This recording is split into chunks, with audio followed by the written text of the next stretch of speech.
Plastic के बूश हैं, लोहे का बूश डलेगा।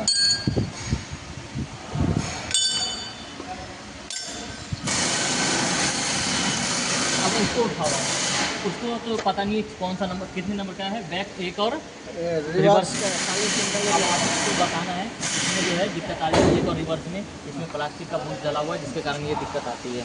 ठीक है, इसमें ये रिवर्स का फोरक है, इसमें प्लास्टिक का बुश लगा हुआ है, ये इसकी वजह से रिवर्स गेट डालने में दिक्कत होती है।